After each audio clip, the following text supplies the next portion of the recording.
warahmatullahi wabarakatuh.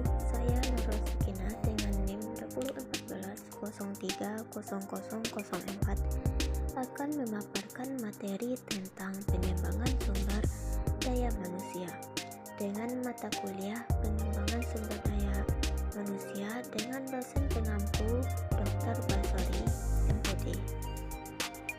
Yang pertama yaitu pembahasan mengenai pengertian pengembangan SDM. Nah, poin pertama kita akan membahas pengembangan terlebih dahulu. Pengembangan merupakan suatu proses pendidikan jangka panjang yang menggunakan prosedur sistematis dan terorganisir yang manajerialnya mempelajari pengetahuan konseptual dan teoritis untuk mencapai tujuan umum.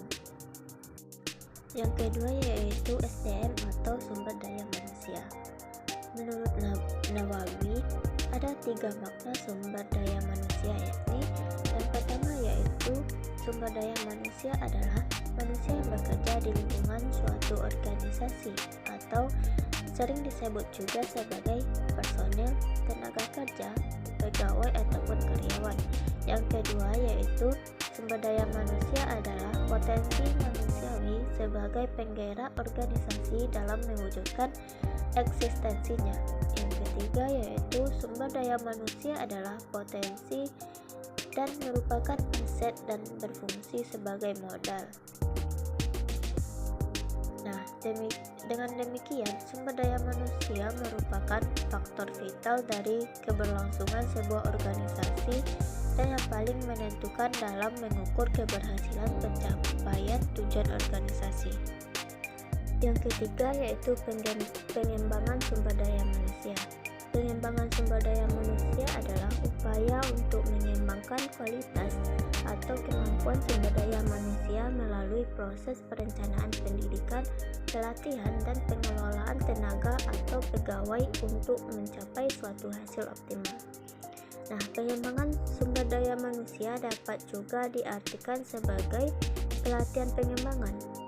Nah, program pelatihan pengembangan merupakan serangkaian aktivitas yang dirancang untuk meningkatkan pengetahuan, kemampuan, sikap, dan kinerja individu, kelompok, atau seluruh organisasi. Dapat disimpulkan bahwa pengembang sumber daya manusia merupakan suatu hal yang sangat penting karena pegawai atau karyawan merupakan aset yang sangat penting dalam mencapai tujuan organisasi, yakni tujuan yang diinginkan oleh sekolah.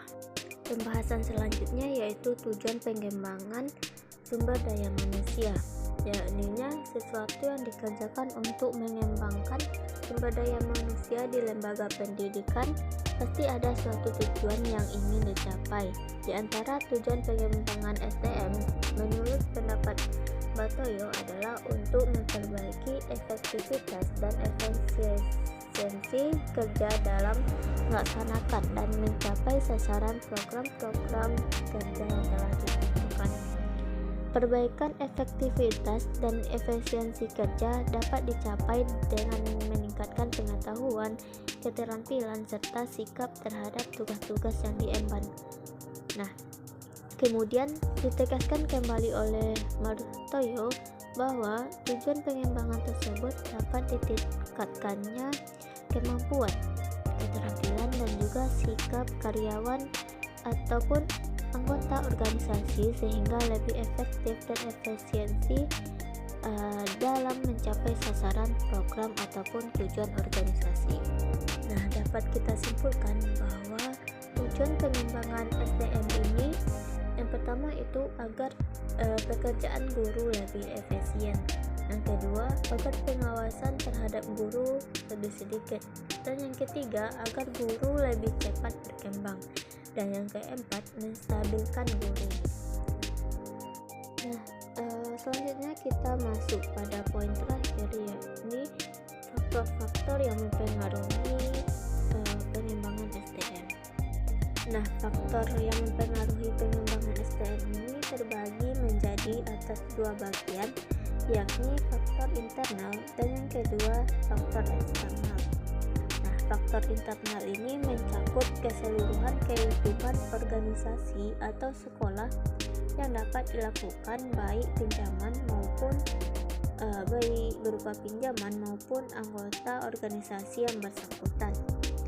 Contohnya saja, yang pertama yaitu visi dan tujuan sekolah, yang kedua strategi pencapaian tujuan, dan yang ketiga sifat dan jenis tujuan. Yang kedua yaitu faktor eksternal, yang mana faktor eksternal berada dalam lingkungan sekolah dan tidak lepas dari pengaruh lingkungan di mana sekolah itu berada agar sekolah itu dapat melaksanakan misi dan tujuannya. Nah, di antara faktor tersebut yakni kebijakan pemerintah, sosial budaya masyarakat, perkembangan ilmu pengetahuan dan juga teknologi. Mungkin hanya itulah yang dapat saya paparkan. Salah dan janggal saya mohon maaf. Assalamualaikum warahmatullahi wabarakatuh.